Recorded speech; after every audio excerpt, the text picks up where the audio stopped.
और अभी आपको बताएं कि स्वीडन में कुरान पाक की बेहुरमती के खिलाफ दुनिया भर में एहतजाज का सिलसिला जारी है। स्वीडन में एहतजाज के हवाले से बात कर लेते हैं। बोल न्यूज़ के नुमाइंदे जुबैर हुसैन हमारे साथ मौजूद हैं। जुबैर, बताइएगा, पूरी दुनिया में एहतजाज किए जा रहे हैं, स्वीडन में जो एहतजाजी मुजाहरे हैं उसके हवाले से तफसीलात बताइएगा।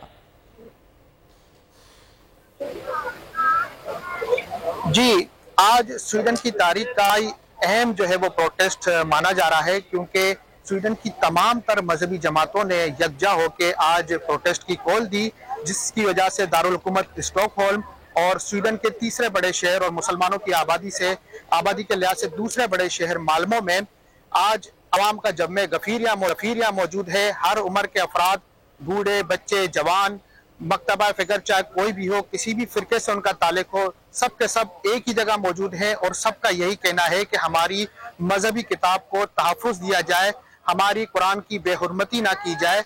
और ये इस तरह का एक मुनफरिद किस्म का जो एहतजाज मुनक्किद हुआ वो कोई बड़े अरसे में नहीं, बहुत शॉर्ट नोटिस पे जब आवाम को बुलाया गया तो हज़ारों की तादाद में, आप मेरे पीछे देख भी सकते हैं कि माल्मो शहर में इस वक्त मैं मौजूद हूँ, इस वक्त आवाम की काफ़ी तादाद यहाँ मौजूद है। इससे पहले भी यहाँ पर एहतजाज होते रहे हैं, लेकिन इतनी बड़ी तादाद में आज तक कभी मुसलमान इकट्ठे नहीं हुए। हम सुनते आए कि एक हो मुस्लिम हरम की पासबानी के लिए, तो आज हम ये मंजर देख सकते हैं कि हमारे मुसलमान जो है वो हरम की पासबानी और कुरान की अजमत के लिए यकजा होकर यहाँ मौजूद है। जुबैर, बहुत शुक्रिया, आपने तफसीलात से आगाह किया।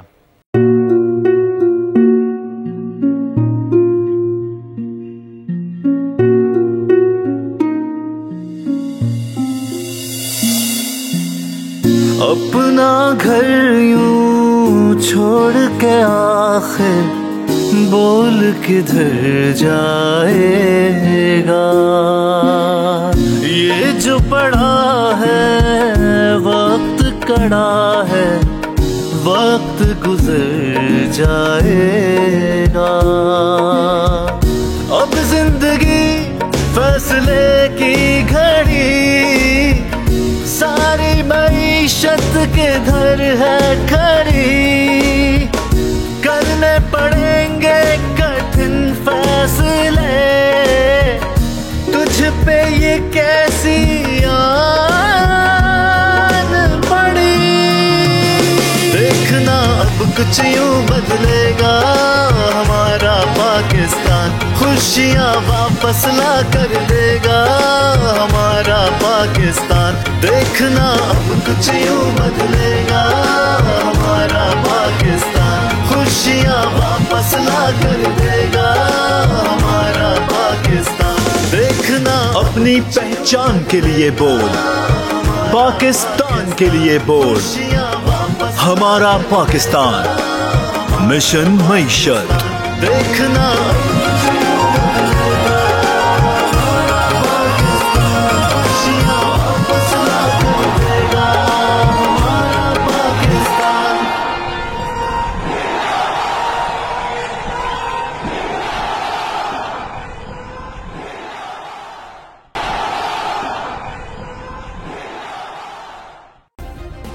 सब्सक्राइब करें और बेल दबाएं ताकि कोई खबर रह न जाए।